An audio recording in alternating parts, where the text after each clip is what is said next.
my doctor said I had to go and get tested. So that's why I'm wearing the mask. But it's not all that contagious over video, right? That's why I can take off the mask, because I can't expose you over the video. My doctor thought maybe there's a chance that I have coronavirus. Which one's better? This ball or this ball? Vote below. Which one looks more like it? But if I do have coronavirus, chances are it'll probably be mild. I'm young, I'm relatively healthy. If I really have it, it'll be mild. And chances are 95% of the population will have mild symptoms. So what can you do from home if that's what your doctor says, if you don't need to be hospitalized? Here's some tips from a pharmacist. I'm Dr. Megan, the Prednisone pharmacist, and these are the best ways to cope from home, especially if you're also taking prednisone. So, if you've got coronavirus, COVID-19, SARS-CoV-2, whatever you want to call it these days, if you've got it, then you probably have some symptoms. If you have something so severe that you can't breathe, you can't get out of bed, you need to go to the hospital and take care of your business there. But if you've got permission to stay at home, then this is for you. So I've got a lot of these tips from Consumer Reports, but also just from my experience as a pharmacist. And most of this you can do with just over-the-counter medicine. So what's the most common symptom of coronavirus? Well, it's fever. And fever you can treat in several different ways. So fever, at first there was this rumor going around. I'm going to get my props. There's a rumor going around about these two medicines, that ibuprofen could worsen coronavirus, and so you should only take acetaminophen. And that was debunked. There's not any evidence to support that.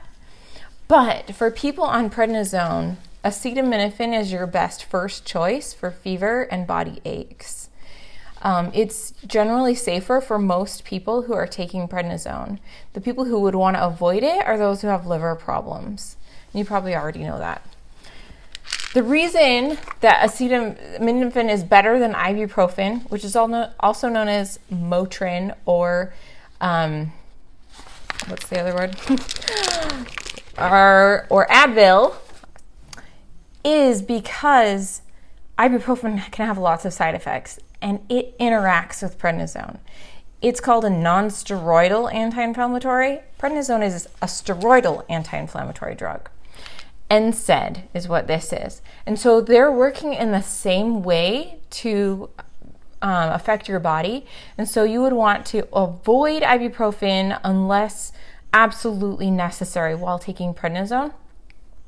And the reason is because the combination of prednisone and ibuprofen can lead to ulcers in your stomach that bleed, stomach upset, heart attacks, strokes, and high blood pressure, all of which can happen with prednisone alone, but the combination is worse.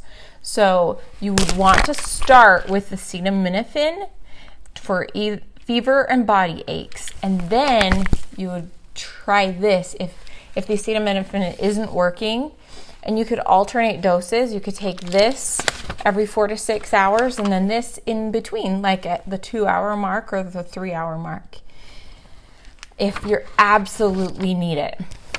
Okay, so what else can you do for fever and body aches? And just so you know, even though I'm a pharmacist, I always recommend non-drug therapies first. So for fever and body aches, you definitely want to focus on this. This is your best treatment. Drinking lots of fluid can help the most, because you can get really dehydrated when you have a fever, and that'll make you feel even worse. So 5 to 6 glasses or 100 ounces at least every day, especially while you're sick, is the best first choice. All right, I'm gonna put down my NSAID my ibuprofen and my Tylenol. Okay, next symptom that people experience a lot is cough. So if you have a cough, you might be tempted to reach straight for a cough syrup. And I would encourage you to try non-drug therapies first. So again, water is your best first choice. Staying hydrated will help your cough. Next is things like honey. Honey or herbal teas can help soothe your throat, and there's evidence that honey is really one of the best cough suppressants that we have that Mother Nature has already created. So make yourself a warm cup of water with some tea, like a honey tea basically, and that will help, really is the best first choice. Cough drops, throat lozenges can help soothe a sore throat. And if the coughing is so bad that you're not sleeping, then I would use a cough syrup. But if it's not disturbing other aspects of your life, you don't need to take a cough syrup just to take it. Only take the cough syrup if it's disturbing your ability to sleep. So if you need a cough syrup, like I said, you'd want to use honey. Honey is your first best choice. And then something that is plain dextromethorphan. You don't want a combination product. You don't want something that's like nighttime cough or Robitussin AQ PM or some really long name. You want something that is one ingredient, like Delsum. And the reason is because it might have acetaminophen in it too. And when you have too much acetaminophen in that combination product, that can be really dangerous for your liver. So you'd want something single ingredient. Dextromethorphan, like Delsum, is my favorite because you only have to take it every 12 hours and it tastes pretty good. And so if you absolutely need a cough syrup, this is the one I recommend. And then, let's see. As you can hear, I'm actually having a hard time breathing, and that's why they had me tested today. I can barely complete sentences. So that is why. All right. Next, the other thing is I don't have a cough, so I'm not taking this. And that's why I was like, do I really need to be tested, doctor? And she was like, yeah, you do. So the reason I need to be tested is because I have diarrhea and stomach upset. And most people haven't even heard that that's a symptom. And so if you're having diarrhea or other nausea, vomiting, all of that stuff from mouth to bum, that can be a sign of coronavirus. I'm really hoping I don't have it, that this is just some stomach bug. But if you do have that, what should you do? Again, water is your first best choice. Use water, stay hydrated, because the real problem with nausea, vomiting, and diarrhea is when you get dehydrated. So stay hydrated, water. You can try things with electrolytes. Pedialyte is a lot better than Gatorade, but Gatorade is better than nothing. So you want something that will replace your electrolytes. And then soup. Chicken noodle soup is one of the best things in the world. Really, it is.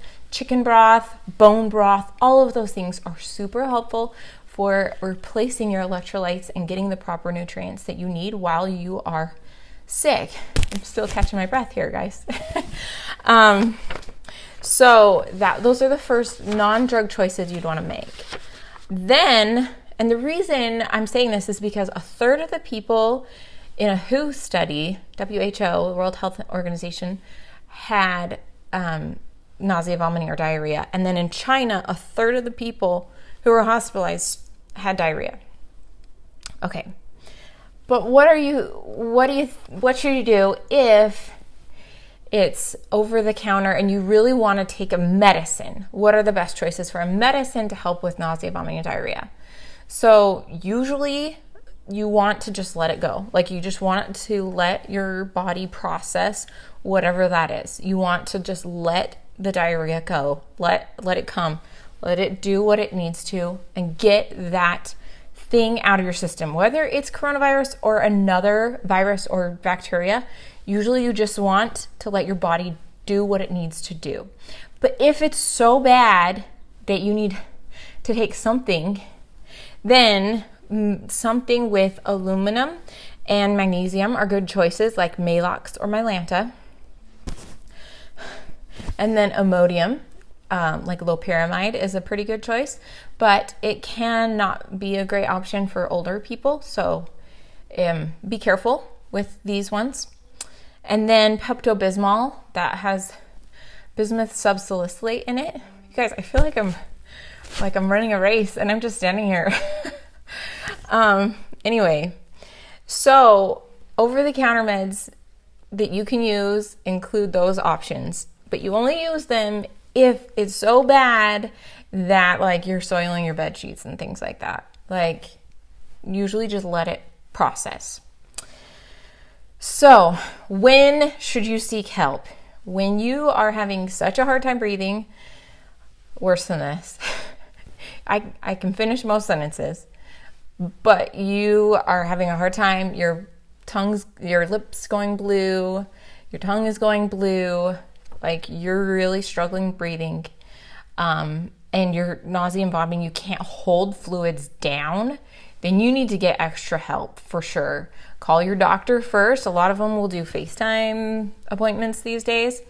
And then you can also call the emergency room, call 911, get the help you need. Don't stay home and suffer. Like, people keep dying at home from this, and you don't want to be one of those people.